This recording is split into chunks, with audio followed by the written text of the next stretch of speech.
freewheeling cavalcade of circular motion, thus defined by the octagon table of double-wide mental introspection and dedicated utilitarian outward thinking in defense of zero content. Translation: we ain't got nothing. Oh, hey folks, dude here. Coming to you yet again, an iteration of Dude After Dark. This one, of course, being the post-Christmas cavalcade, as it were. You can see the absolute redonkulous pile of stuff. Read like tons of empty boxes. Recycling day was yesterday. It was raining. I wasn't going to put it out. So when it comes time for recycling day again, it is going to be utterly flipping phenomenal. So, way, shape, and form, good stuff like that there. Appreciate you guys hanging out with me tonight. Good stuff like that. Let me go over here real quick. See what one of my friends has got going on here. Okay, I'll I'll check on that later. Sometimes it's really distracting when you're doing something and you have Facebook on the backside. All of a sudden, it's like, boop, look at this. You got another mess, and we will move out smartly. It's kind of lagging a little bit here. It might be because there's other people using the internet, as it were. I haven't rebooted in a while. Patriot reporting in from Arts and Crafts Table, Little Patriots 1 and 2, and SAKs with fresh lanyards. Good times. I really don't do lanyards on the SAKs so much either. I wear them in a belt pouch or just throw them in the pocket. I've actually kind of downsized a little bit. I'll make a slight adjunct here to knife-related subject matter, but I've kind of dropped the pocket payload to some degree, mostly because it just gets way too flipping heavy. I mean, so I can do like a really quick, basic carry now. What I have, technically in my wallet, I've always, I've been carrying this thing for freaking forever. But the old school Edward Budasansky Spyderco card, which is basically just like a sheet metal knife that pretty much pops open. It literally is about the same size as a credit card. It fits so perfectly in my wallet that I've been carrying for forever. So perfectly that literally I've almost flown with it. It's so comfortable in that wallet. The only thing it does is it adds some bulk, adds a little mass. But once you get used to carrying something like that, it's just like an everyday thing. You're just used to it. Okay. So anyway, good stuff like that there. That is always in my wallet. So I've always got a knife there. And that thing is like factory sharp. So it is like scalpel edge sharp. Technically, I've always want to have, some lighting implement on board. So I do have one of the Chicom copies of a AAA multi-mode flashlight. This one literally goes high, low, medium, and will do a fast flash if you trip it, like 2 quick ons. And literally the switch is literally just turning the bezel on and off. And it is one AAA. So usually what I'll do with this guy is I'll just literally clip it on, my belt pocket. No, not belt pocket, but like one of my front pockets. I'll just like click it in the corner. And it is so diminutive, and I've been carrying this thing so long now that I'm literally just used to having one of these things in my pocket at all times.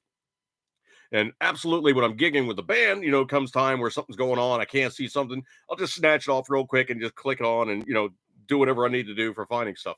So that's literally one of my, EDCs is a bitty flashlight always on my person. Yes, I know your phones have flashlights, but you're sitting there going through, no, trying to get it to sign on and do what you need to show you what you're trying to do. Sometimes just gets really, really annoying. Let me turn off the sound here real quick. But it's really, really annoying when you're trying to find the flashlight icon, which I know is in drag and drop. And you can do it like, you can do it in the drag and drop. And I actually do have it in my toolbox up in the corner here. So I can tap on and off. But, you're also like trying to find it, like, you got to drag the phone open. Then you got to find the icon. Then you got to this, that, and the other thing. Sometimes it's easier just to have these guys hanging on your pockets. And I actually didn't, put a couple new things in there. Literally, it's an app, but it does work off 4G, and actually you can actually take it off of Wi-Fi and just use it by itself. And it is literally a downloadable map of.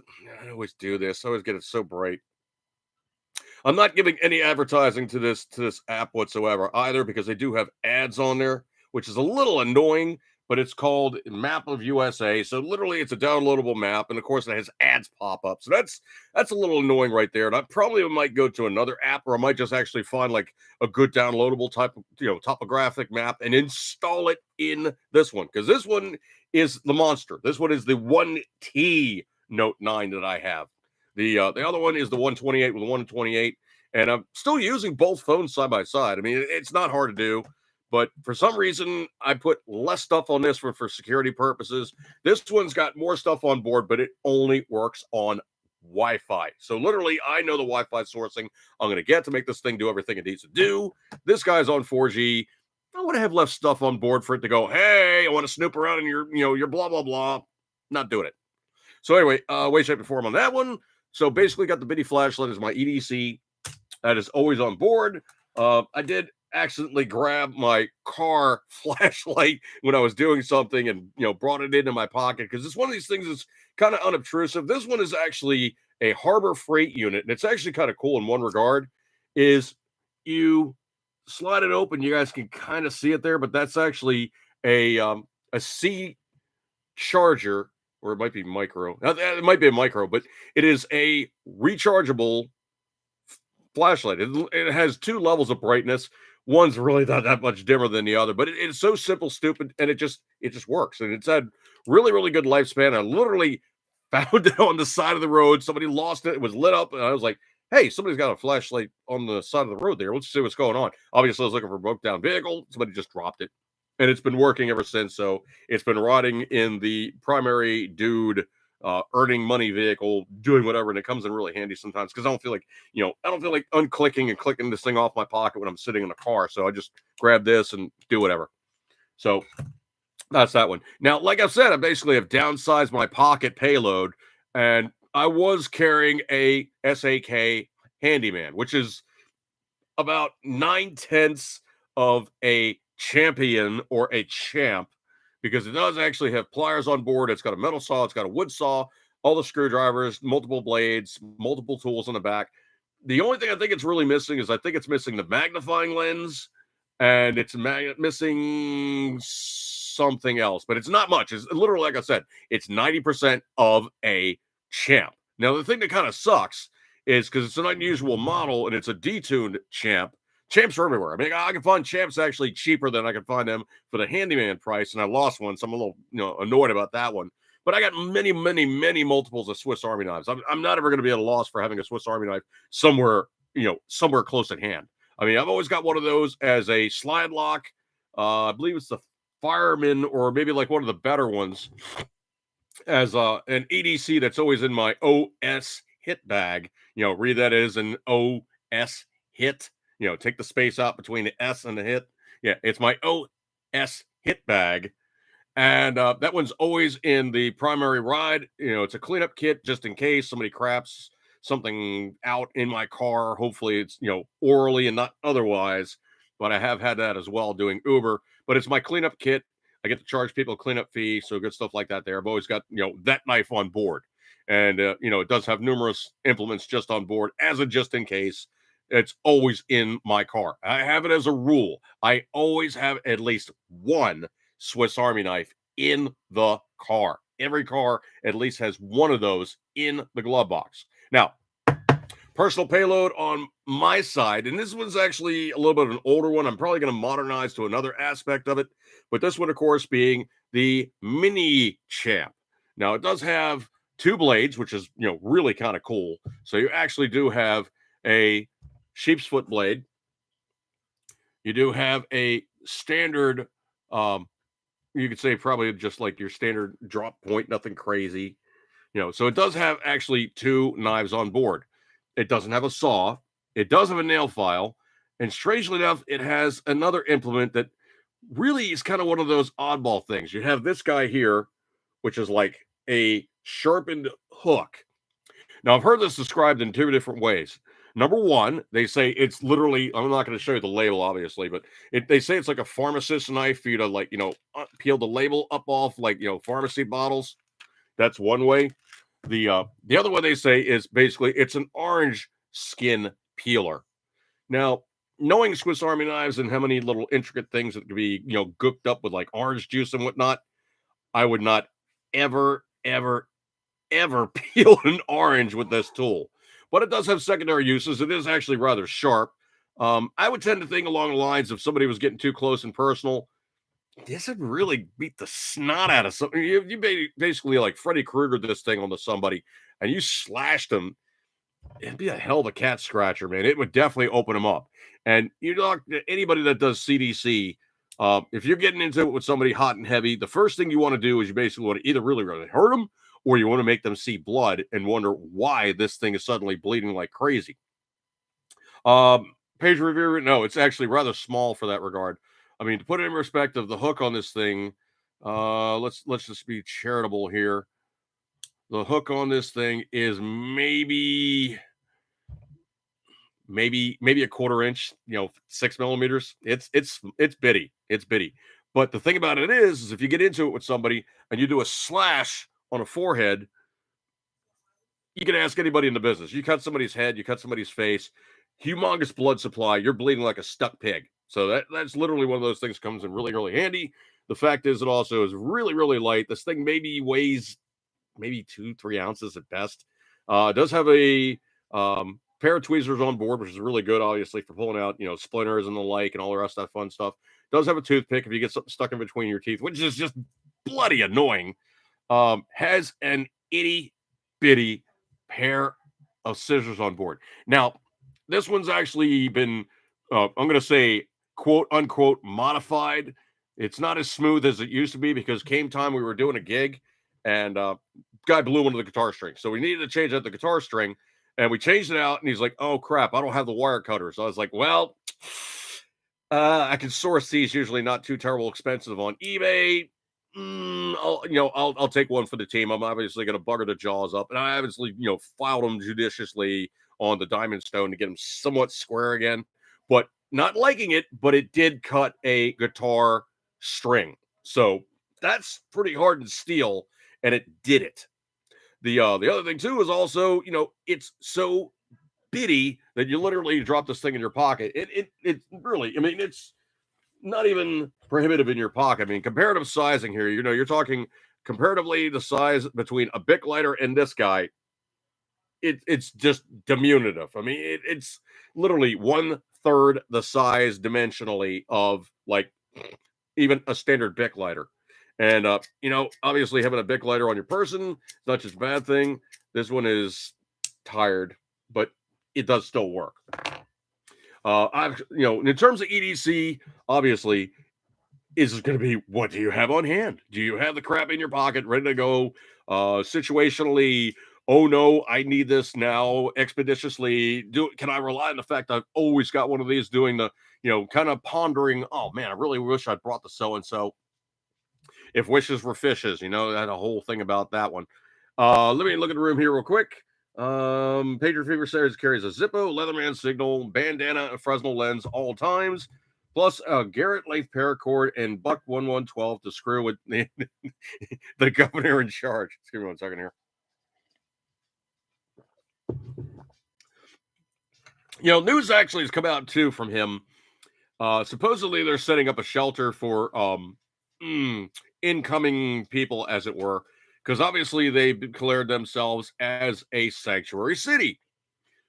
Pritzker's paying for it, supposedly, which I think is absolutely hilarious. It's like, oh, I feel so strong in my convictions, I'm going to pay for it. Yeah, but is it really the taxpayers or is it really those people who contributed to your election campaign? Is it really you? You're not paying. You never pay. Politicians never pay. They never take money out their back pocket, put it in somebody's collection disc. Ever. Oh, Patriot Fever. Yeah, I got a news story about her later on, so stand by on that one.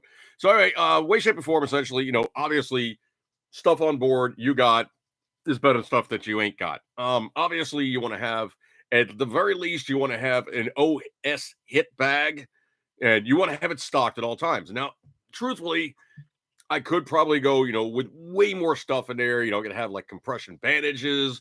Obviously, I probably should have like a tourniquet in there. Obviously, I should have other things, but expeditiously, You don't need a tourniquet if you have other stuff in which to tie off a limb. And if a limb's squirting that damn bad, dude's in dire straits anyway. Hopefully, rescue squad's gonna be getting there soon.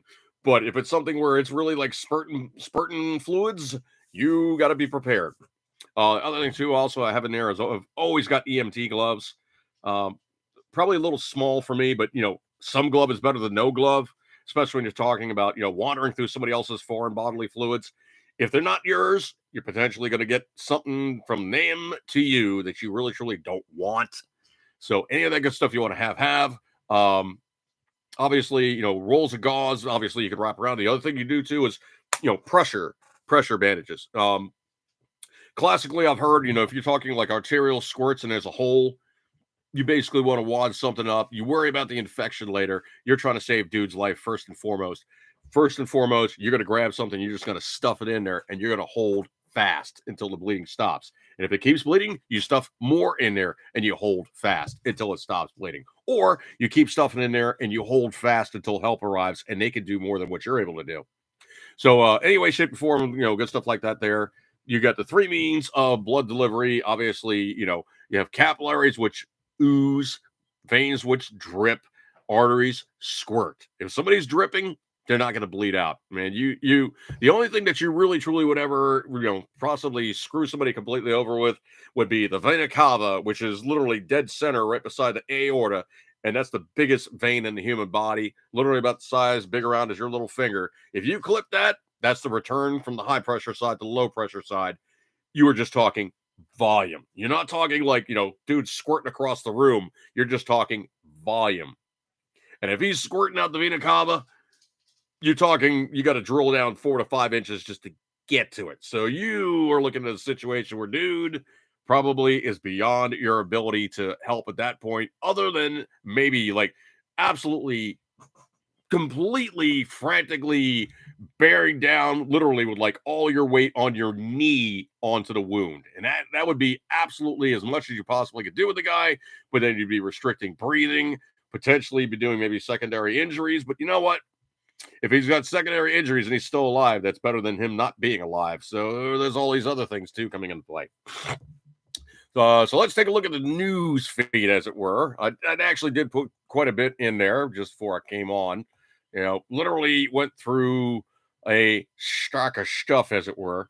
Obviously, Christmas kind of holding things up a little bit, but I'm not going to sit there and go, okay, it's in the middle of the Christmas party. I'm now just going to hang out and look at all my stuff.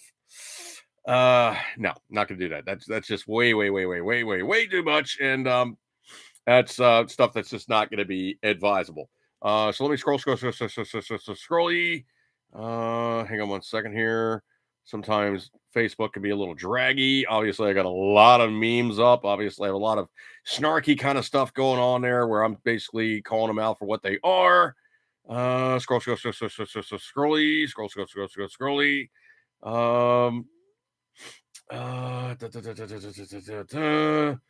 The other thing too is also, I'm also, looking at the stuff that is obviously in my feed. So hang on one second here. Let me try to scroll thusly. Facebook sometimes is, it's a medium. They want you to look at their stuff immediately. It's really, truly not a good storage medium for the long term. Because even in your own stuff, you try to search for something, and it sucks. I mean, it really, truly is just not good. So let's see, Sarah. Sure.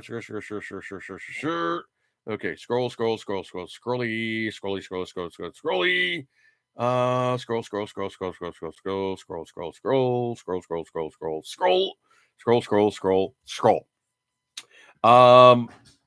Did I even touch on that one? Yeah, I think I did actually touch on that one. Scroll. Christmas stuff.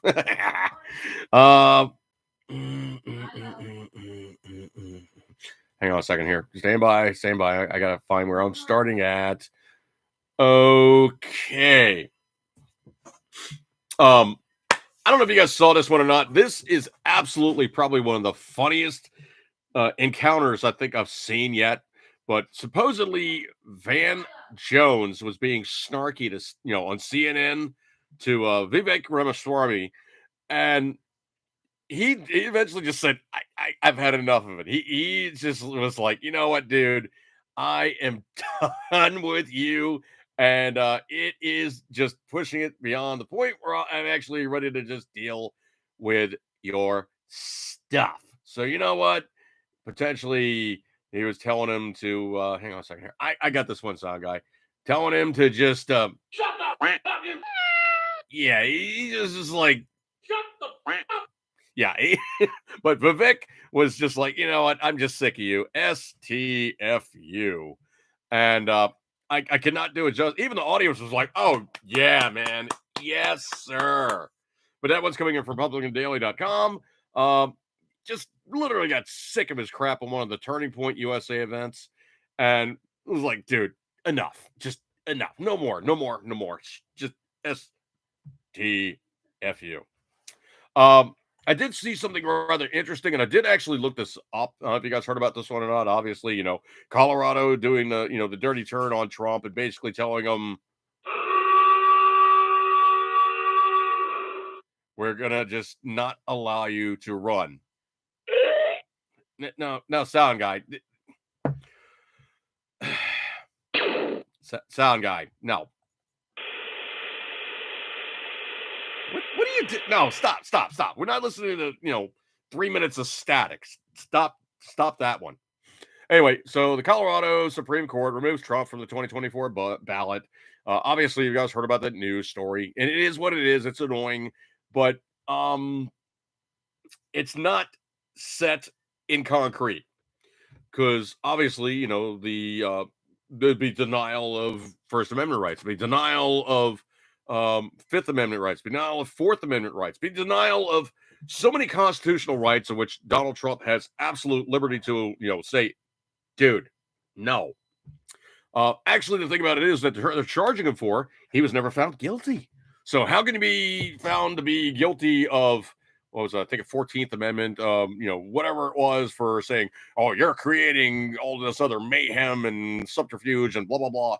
If you're not guilty of the charge, you haven't been charged with it, you haven't been found guilty of doing these things, you obviously can't be held off for doing these things to be elected yet again for president. Excuse me, ticker juice. All right. So anyway, the thing that I've seen and I've been doing some research on, and it was a little bit of snooping around, and technically, if he files the appropriate paperwork, all Donald Trump needs to do is he needs to have a filed affidavit for intent to run as a potential candidate, and then people may be able to write him in as a candidate from either party. So that's something that is literally an override on this vindictive persecution that the Supreme Court of Colorado seems to think is going to hold Donald Trump back from running in that state. That is, if the U.S. Supreme Court doesn't go, okay, Thor's hammer, it doesn't go, you may not do these things because this is unconstitutional because he has not been charged with a crime, found guilty of a crime, and also has been sentenced to doing these things against the citizens of the United States. Pedro River says, in the room, what cabinet post do you think for Vivek? Well, I would say anything right up, anything financial. The guy is like scary smart. Is he completely electable to one of the higher offices? I don't think so at this time, but he is an interesting character. Druthers. He does have some past history that really is kind of just like sketchy, kind of like snoopery with an intent to be like, way up somebody's butthole for saying, hey, here's your medical history. It's all in one place. We now know everything about you. Every time you scratched your butt. Yeah, I'm not a fan of that kind of stuff at all.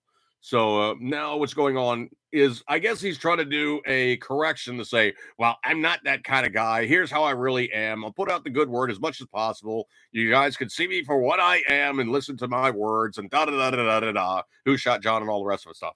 Wait, I think right now he is reputation building.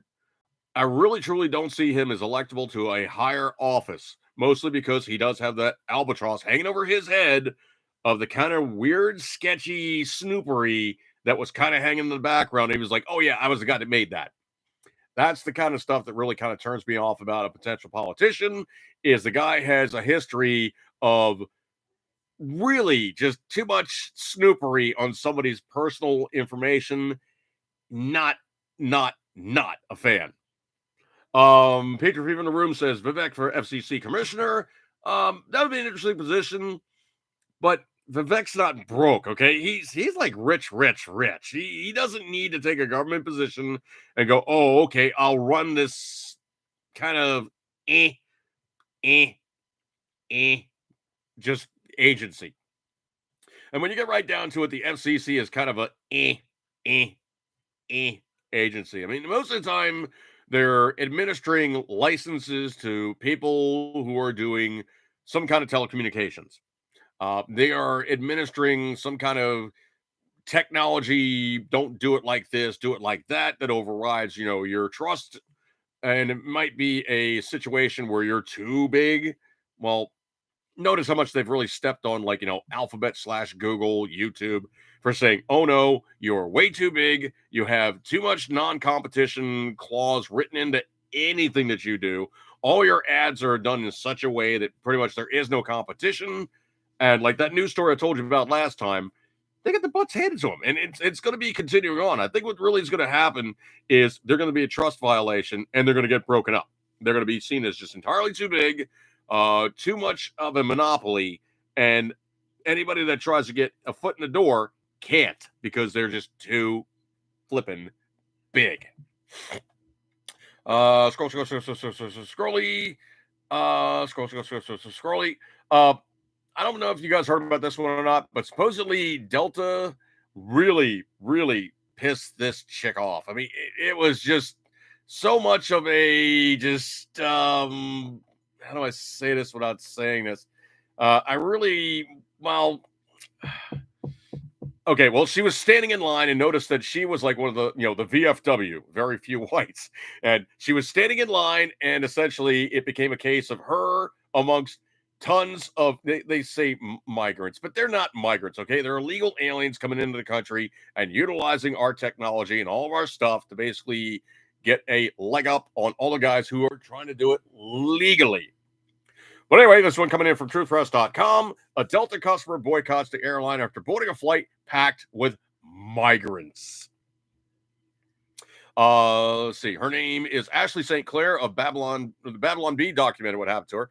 So it appeared to be a plane load of illegal immigrants receiving special treatment for her overnight Delta Airlines flight from Phoenix, Arizona to New York City. Now, I have done Phoenix, Arizona to BWI. It's roughly the same distance, just a little bit north. DC, would be Reagan, or it would be Dulles up on the Virginia side. Closer to me, being in proximity to Baltimore, Maryland, would be BWI. So Baltimore Washington International Airport. It's really the easiest in and out of the area. Excuse me one second. New York being maybe like 200 and change north from there. It's not like a huge thing, but it's enough that basically the plane has to turn and just go a little further north. In an airline, you really don't notice the difference. Anyway, so St. Clair described her loyalty to the airline, including 200,000 miles flown this year. But she pledged never again to fly Delta until the airline revealed the extent of its complicity in the migrant trafficking. Quote, you can consider me no longer a customer at Delta until they disclose how much money from taxpayers they are willingly accepted to transport illegal migrants to cities that are overwhelmed, St. Clair wrote on its social media platform, X, formerly known as Twitter. Okay, this is coming in from her Twitter post. I have flown 200,000 miles with Delta this year. I have all Delta cards. I've had countless people become Delta card holders. You can consider me no longer a customer at Delta until they disclose how much money from taxpayers they are willingly accepting from transporting illegals. Hang on a second here. I hate when it does that. Now jumping me over to Twitter. Well, anyway, so basically what it is she's saying that she's trying to get in the plane and they blew her off. When I asked the Delta representative if this was the case, response was, what does it matter? They're humans too. The plane was absolutely packed full. St. Clair wrote, along with a 35-second video, it showed their words, quote, a whole lot of migrants who are boarding the flight for U.S. taxpayers are paying for. Well, I kind of see Delta as like the GM of airlines. they got buku cash. I mean, buku cash during COVID so that they didn't quote unquote go under as an essential service to the American public. Uh, they got tons of cash. Okay, they were actually flush, so much so that they actually came out of the lockdown ahead of the game. They were not doing badly because if you think about it, they're getting all this money. They're getting all this money. The planes aren't flying. They're obviously not having to pay tons of overtime because the planes aren't flying. The maintenance is going to be negligible because essentially then you're just, you're checking on the planes and making sure they're still in decent shape. Obviously, moving them around a little bit so they don't get flat spot on the tires, or you're jacking them up and parking them someplace where they can be held safely and not deal with temperature extremes.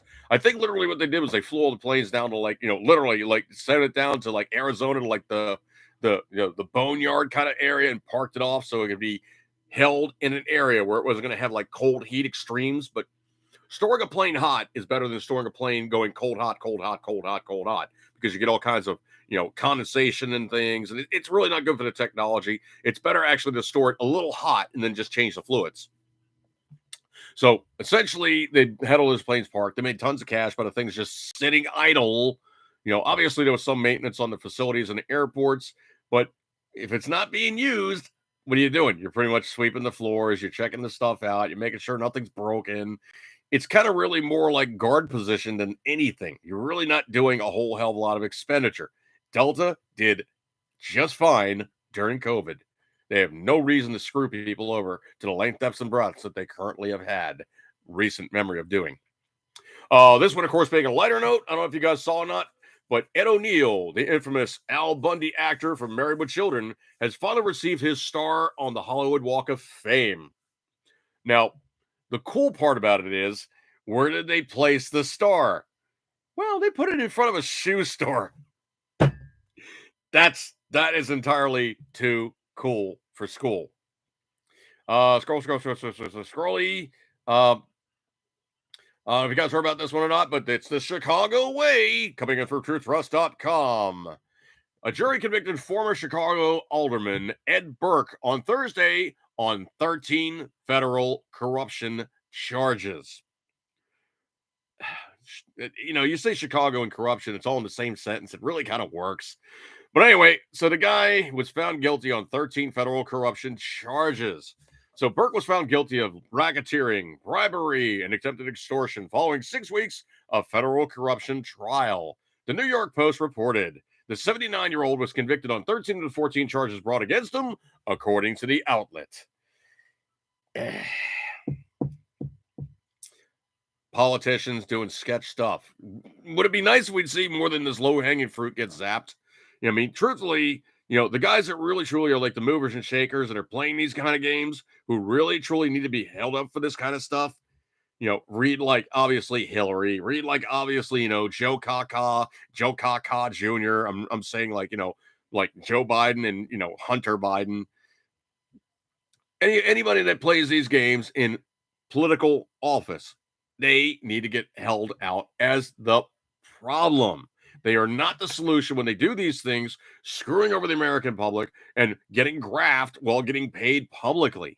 This is not how things are supposed to work. Also, it's not supposed to be a lifetime commitment for you guys to sit in office, get elected at age 30 something, and then finally die in office like some people have recent memory. You are not intended to go in office and stay there forever. Ever, ever, ever. Anyway, so way, shape, and form. This one's kind of being very, very interesting, might I say. So let's see here. Newsmax.com. This one's, of course, a very, very interesting news story. The RNC, so the Republican National Committee, is now reporting that they're running out of money. Now, why could they possibly be running out of money? Maybe because they're not inspiring people to go, oh yeah, you're the guys that really truly are the ones that I want to really, really throw my money at, because I want to see you guys running stuff because you so inspire me. I'm just going to throw you a lot of cash. Are you done? Anyway, so looking at the way that things work in the scheme of things, the RNC getting a hose for cash. But I pooped from there. Sound guy, stop, okay? Because we're talking about a guy, but well, a bunch of people, not guys, but a bunch of people who their main job is exporting. Yeah, exporting bull meow. Yeah, exporting bull meow. Yeah, bull splat. They're exporting bull. They export bull splat for a living.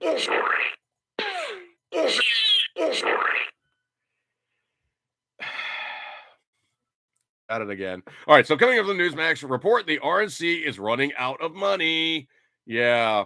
So the Republican National Committee cash on hand at the end of November is the lowest the organization has reported at that point since 2016, according to recently filed Federal Election Commission of financial disclosures. Excuse me a second. Wednesday filing revealed the RNC had $9.96 million available to spend as of November 30. Less than half of what it had when former President Donald Trump was challenging President Joe White House's win. By contrast, the Democrat National Committee reported having over $20 million on cash in hand at the end of November. Since 2021, both party committees have seen their funds dwindle, but the RNC's balance has dropped to less than half of the counterparts in the past two reporting periods. Why? Maybe because you guys are throwing out way too much.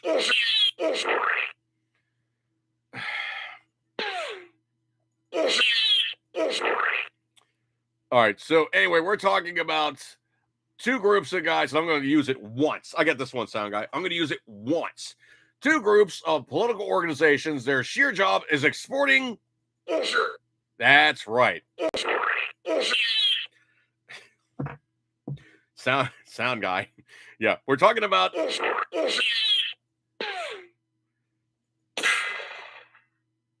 Why did you have to?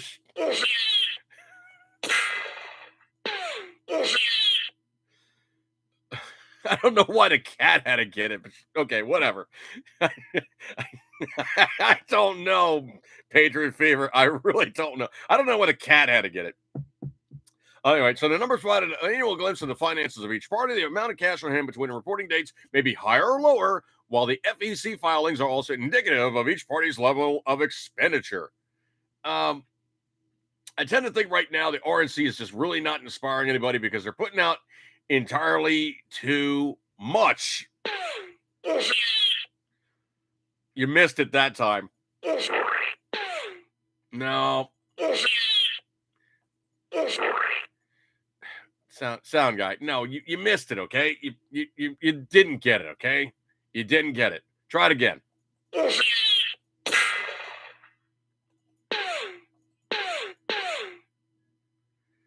Okay, I don't know what kind of ammo he's using, but it seems to ricochet a lot. So anyway, the main cause of the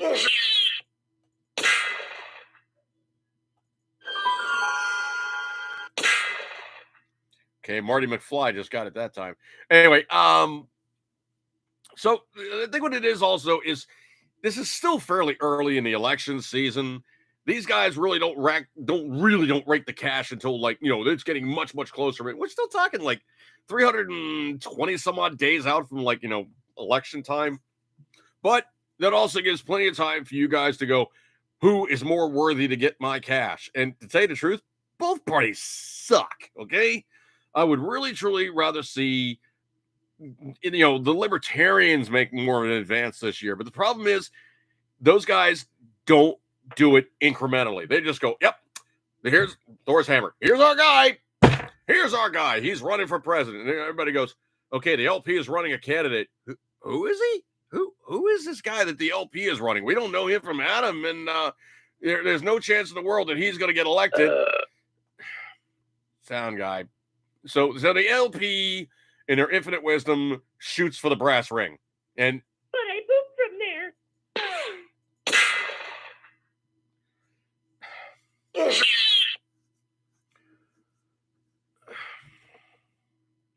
I don't know where he's going, folks. I really, truly don't know. Oh, that's the problem. He's popping a few in the control booth. Anyway, Hopefully, he's not driving.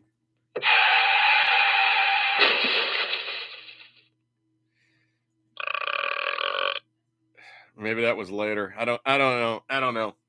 I have no clue. So scrolly.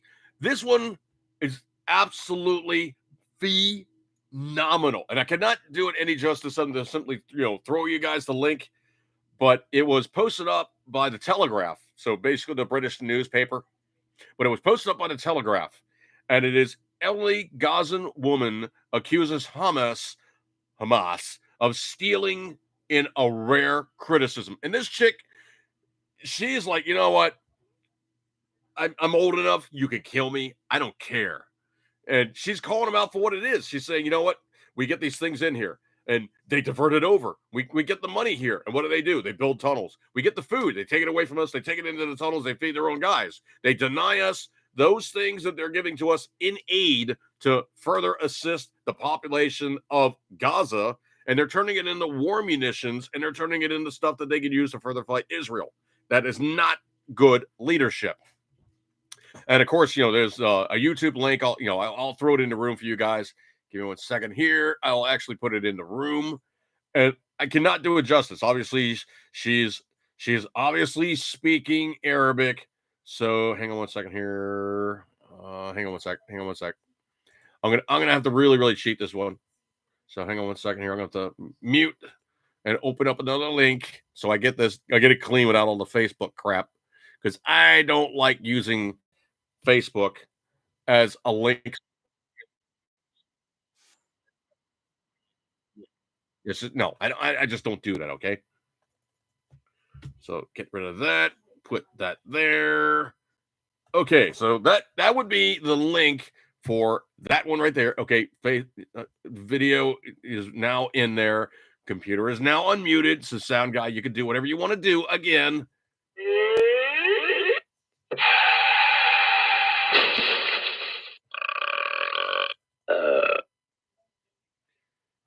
But I pooped from there. Sound guy, no, what are you doing? Anyway. I have no clue where he's going. All right, so anyway, that video link is absolutely phenomenal. And the thing about it is obviously the video will have her speaking in Arabic with translation services underneath, but she calls it for what it is. And it is a rare occasion when you actually have somebody in that culture going, yeah, these are the bad guys, these are their actions, and they really are, they suck. Okay.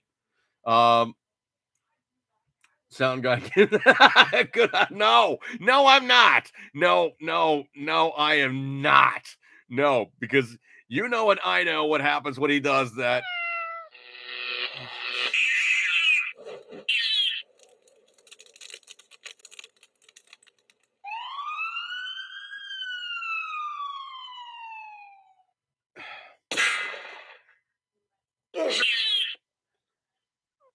Okay, the cat was already dead, dude. You just flambéed it.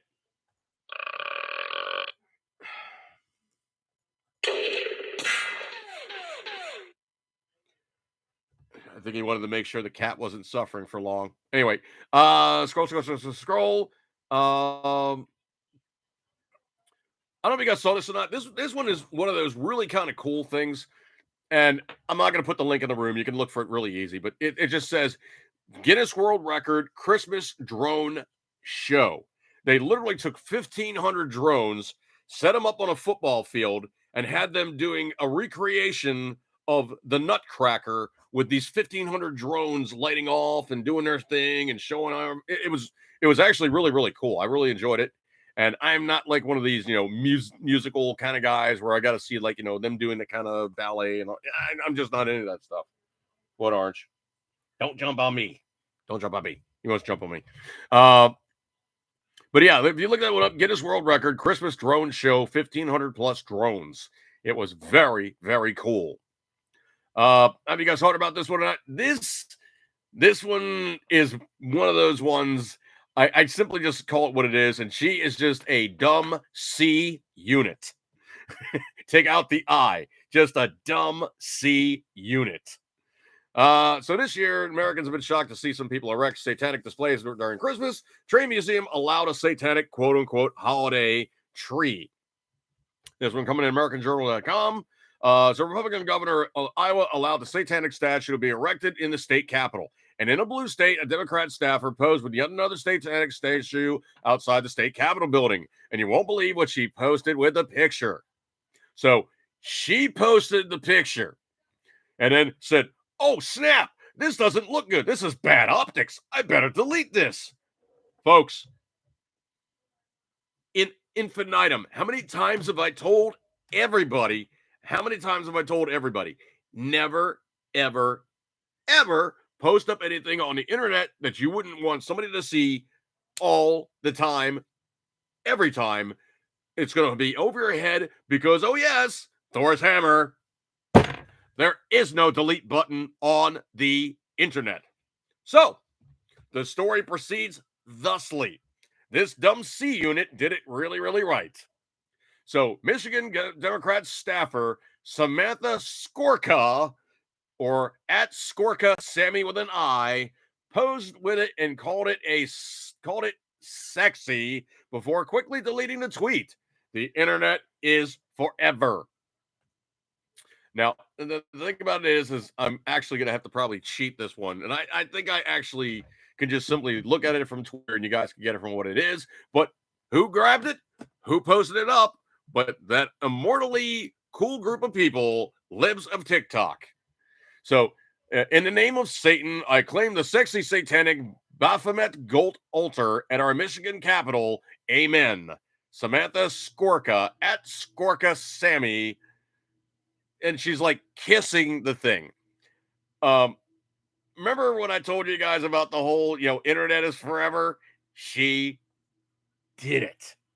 Oh, my stars and garters, she did it. No, actually, Patriot Fever, the thing about it is you really don't hear that. You don't hear him droning. You're hearing the music because the music is piped into the video. Orange is jumping on me again. It's piped into the video. You're not hearing 1,000+ drones going. No, it doesn't sound like a bumblebee nest or anything crazy like that. It literally is just the music coming at you, and they're describing what the thing is. So if you find that, I trust me, it's very, very cool. You know what? I'll cheat this. Okay, I actually will cheat this. Let me mute the computer again so I don't get an autoplay. I'll actually open it up for you guys, and I'll grab that link, and I'll put the link into the comments here, for the chat side of the video. And obviously, the timestamp is such you'll have to look for it. I usually just do the all chats, and then just zip up to that point and grab what I need. So, it's actually very cool because they actually shot some of the video with another drone. All right. So anyway, here you go. That would be the video right there. Oh, Patriot Fever. I'm thinking about a propeller doing a nutcracker. No. It's not like that at all. Okay. It's fine. Okay. But I pooped from there. Oh, sound guy. No, next he's probably going to start looking around for plane noises so he can.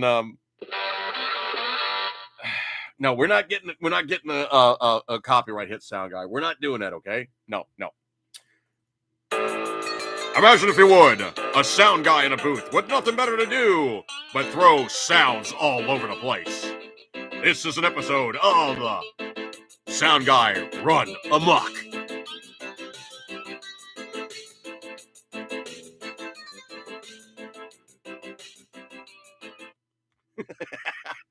Yeah, he thinks he can get away with that stuff sometimes, and would you stop?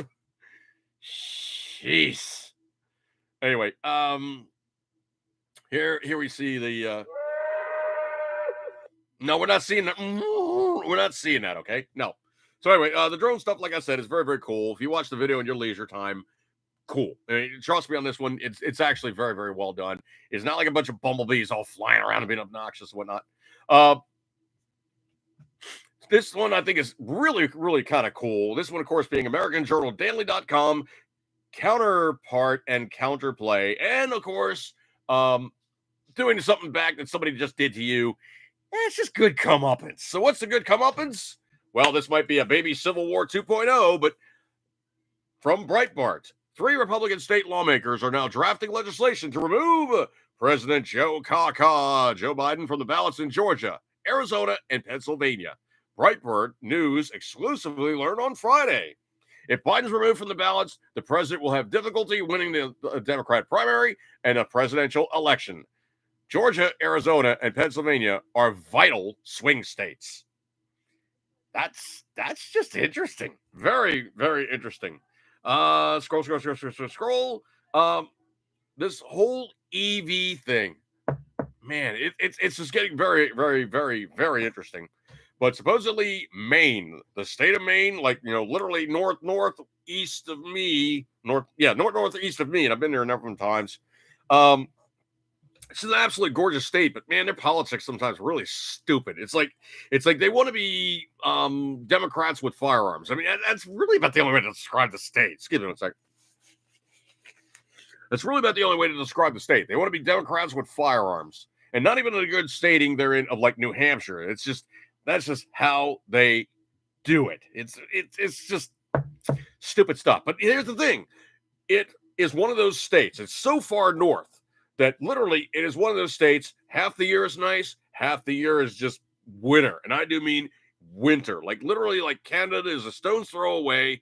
It's got all kinds of lake effect. It's literally almost completely surrounded by water on both sides, and it really truly does get some very nasty winter effects. Obviously, a lot of moisture coming down from any of the Great Lakes. Obviously, you have a lot of ocean going on there, stirring up a lot of stuff. So they tend to get very, very interesting winter activity, shall we say.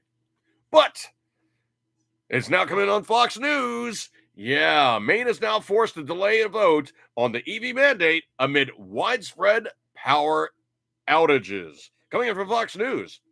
A storm like yesterday's would render 80% of the cars useless, is to say the least ill-advised. Democrat Representative Golden says.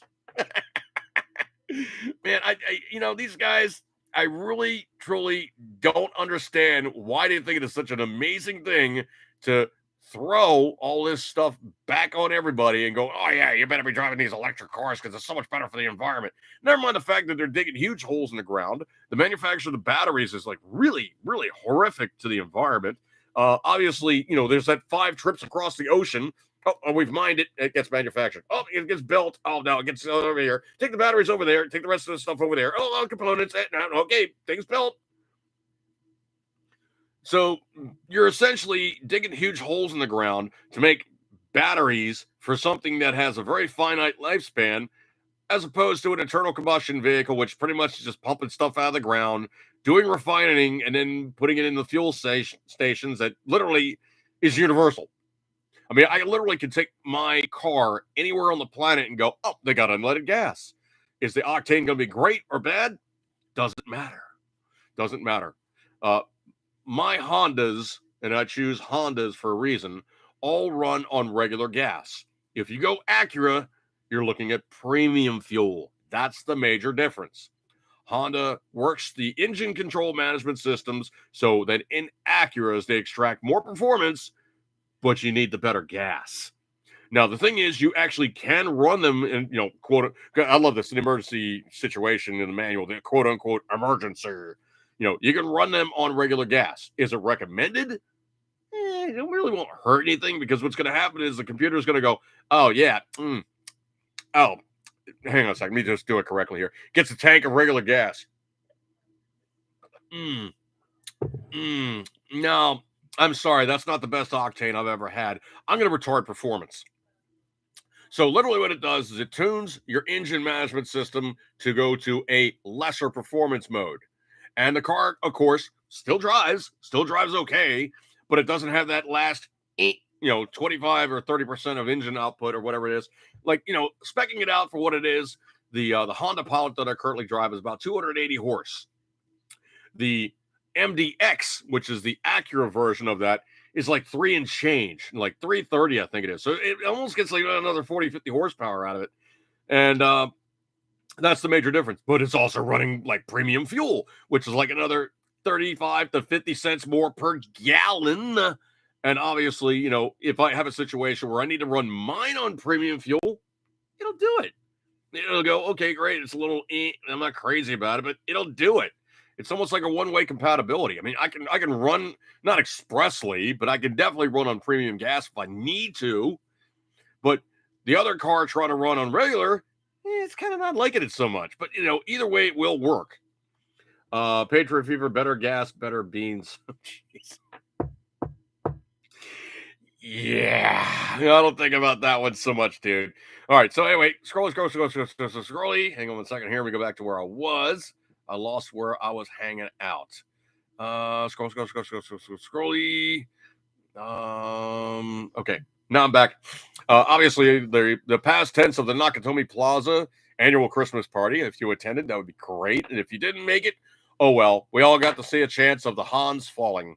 You know, because if the Hans doesn't fall, it ain't Christmas. So scrolly.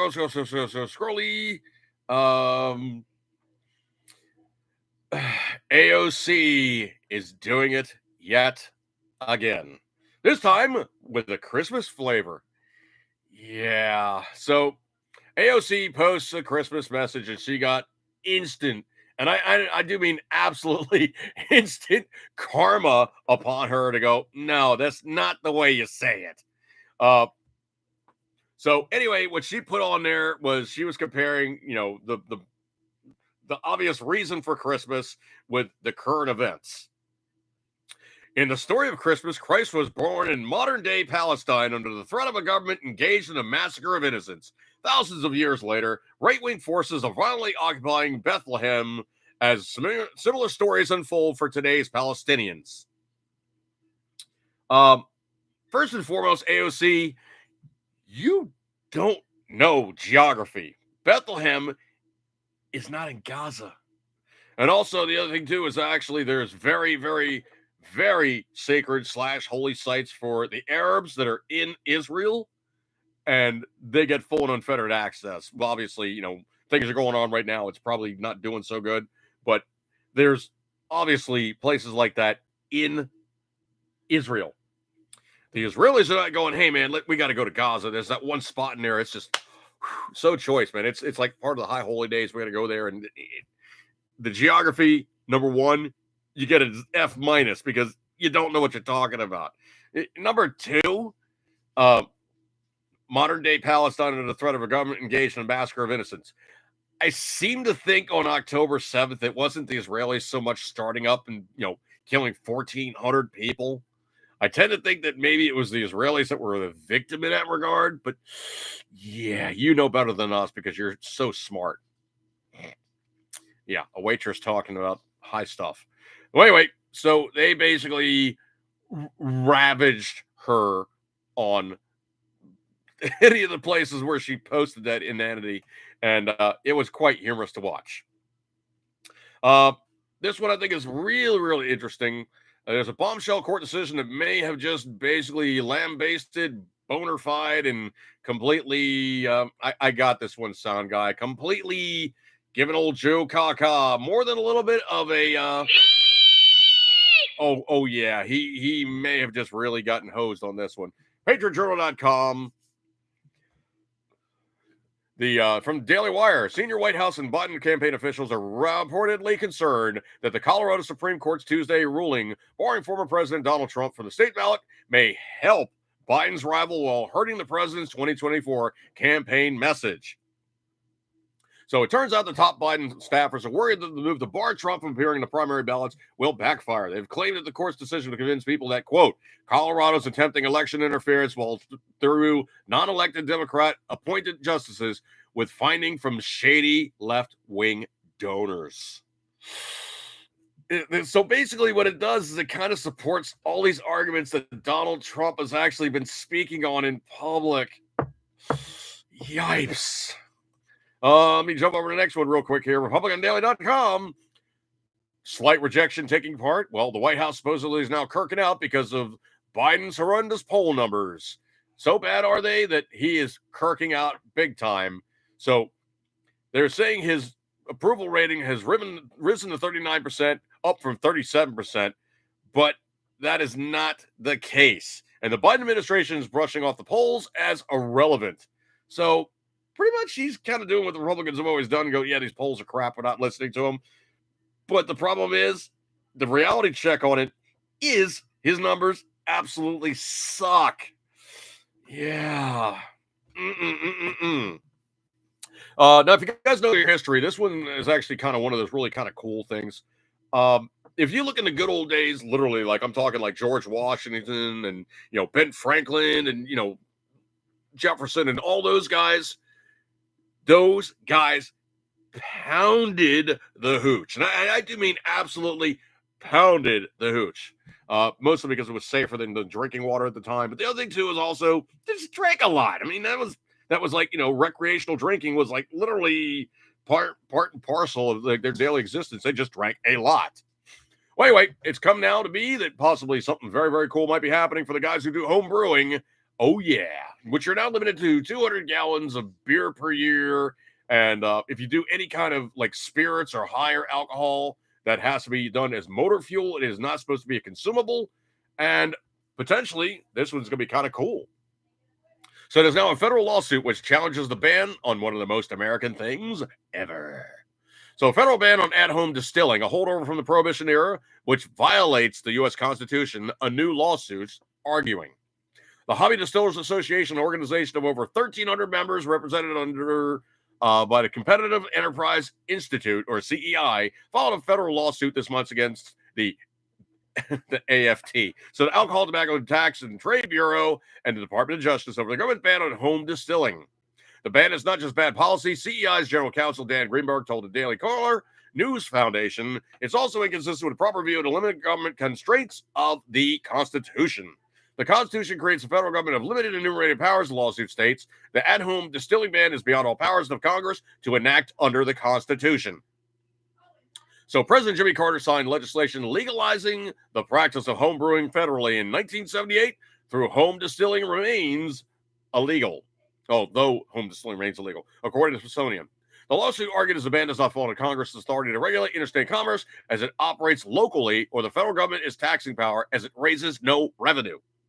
The interstate sales of beer and wine are regulated in the same way as interstate sales of distilled beverage. Alcohol is regulated, but beer and wine can be lawfully produced at home under federal law. Distilling alcohol at home carries consequences up to 5 years in prison or up to $10,000 fine per the TTB. While individuals of legal drinking age may produce beer or wine at home for personal family use, federal law prohibits individuals from producing distilled spirits at home. So essentially, once you get above a certain proof, if you're basically taking wine and you're distilling it to take the stuff out, that would be distilling. Now, the thing about it is, how are you distilling? Do you have a still, or are you doing that other classic way, which could be freezer distilling? So literally freezer distilling, you freeze the stuff. You take out the ice, the alcohol is left in the bottom. So if you guys have ever had Labatt's Ice, that's what they do. They literally freeze the beer. They take out some of the water, which makes the alcohol content go higher. So that's why the Canadians are pretty happy living in the Great White North, is their beer actually contains quite a bit more alcohol. Scroll. This is a guy I really, truly, he does absolutely nothing for me. I mean, we're talking about just, Kanye West.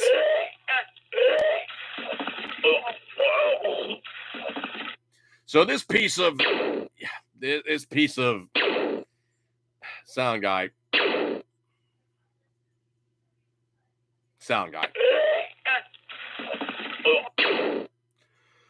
Anyway, so talking about Kanye West. Excuse me. Talking about Kanye West. Well, he's now got a problem because he's an anti-Semitic, anti-Semitic a-hole. But now might be seeing the dollar signs and loss of potential business. Hey, maybe he's a stereotype for a Jew. a greedy, money-grubbing piece of debris seen as a minority to avoid. Yeah, well, I'm going to think the schmuck probably cheated with Google Translate for his statements in Hebrew. So one of his posts, and they didn't say where he posted it, but one of his posts appeared to show a swastika inside the symbol inside the Star of David. Those two things don't simply belong together in any way, shape, or form. He also praised Nazi dictator Adolf Hitler after he went on a string of anti-Semitic rants in interviews and on social media. He lost his partnership with Adidas and Gap for his Yeezy products. His remarks also led to restrictions on social media accounts at the time. Quote, I'm committed to begin with myself and learn from this experience in order to ensure greater sensitivity and understanding in the future, Ye wrote in his Instagram in Hebrew on Tuesday. Quote, your forgiveness is important to me, and I'm committed to repair and to advancing unity. Dickhead, when you do stuff like this, it's about as bad as the Jews referring to you in every diminutive possible. Absolutely. They just don't do that. Mostly because they don't care about you, okay? Dude, you're not above the radar, right? Nobody in that political group, read like Jews in general, think about Kanye West going, oh, that guy, we really just have to rape him left, right, center, rake him over the coals, call him out for exactly what he is every single time, except when he does something sketch. And then they answer to it and go, well, he said these things that are very rude, which I think is probably about the limit of it, okay?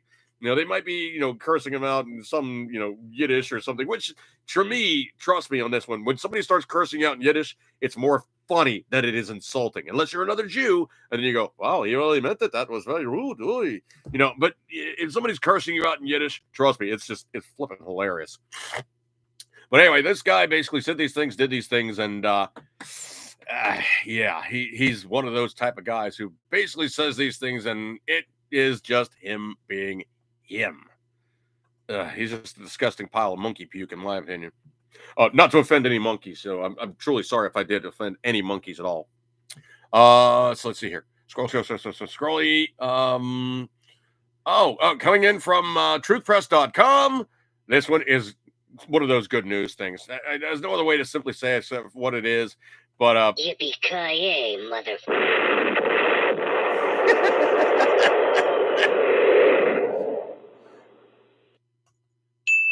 Okay, sound guy, you definitely get a ding for that one. That one was on point.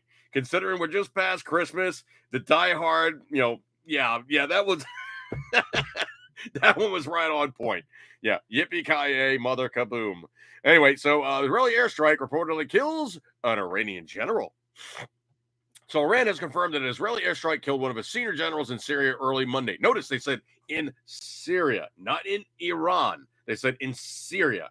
So Brigadier General Syed Razi Mousavi, a veteran advisor of Iran's Islamic Revolutionary Guards Corps, or the RIGC, in Syria, was killed on the Zainabaniye. Oh my God, the Zainabaniye the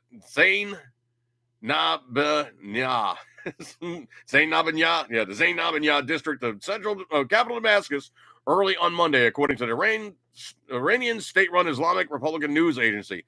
The district is home to an important Shia shrine. Mousavi was struck while entering a farm in the district, which allegedly was one of several offices for Hezbollah, the Associated Press reported. Mousavi is a companion of Iranian General Qassem Soleimani. The IRNA reported Soleimani, commander of the Quds Force of Islamic Revolutionary Guard, died on January 2, 2020, in a U.S. airstrike plotting imminent and sinister attacks on American American diplomats and military personnel. So basically, this guy is like, hi, Hezbollah, and they got tired of dealing with this crap, and they zapped him. Now, why is these things happening to them? Well, it's because they had a Christmas strike on our guys, and U.S. service members are, injured. One guy in critical condition, and 3 American military personnel injured during an attack on the Kataib Hezbollah terrorists in Iraq on Christmas Day. According to one service member, was critically wounded. The announcement was made by the Secretary of Defense, Lloyd J. Austin III. The official explained the U.S. military quickly retaliated against the fighters during the attack. Today, at President Biden's direction, that was not his direction. U.S. military forces conducted necessary and proportionate strikes on 3 facilities used by the Kataib Hezbollah and affiliated groups in Iraq. So anyway, they basically zapped our guys. We zapped their guys back. If they keep playing these games, they're simply just going to get their asses wiped because the Israelis are really, really not happy. Got a really quick one here, and this one is jumping genres yet again. Yeah, jumping genres yet again. We basically got to talk about yet again another situation they're in of the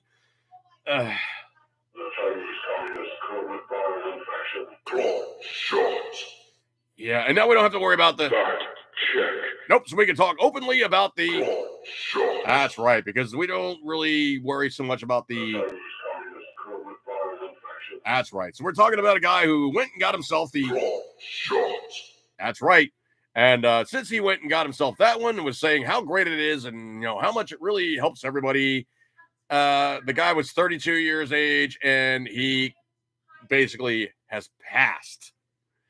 Well, he was also very pro-vaccine, very progressive, and really says that pretty much kind of snarky stuff. Like he basically said stuff like Wyoming almost rhymes with white only. He's just a little snarky little douchebag, but he's now a pro clot shot douchebag who's taken a step out and gone bye-bye. This one, of course, jumping into genre yet again. Marjorie Taylor Greene is getting really familiar with all the cops in her area because it's like the 8th time that somebody's called out a SWAT on her, and they swatted her like an 8th time this time. And unfortunately, they did it to her on Christmas for the 2nd time.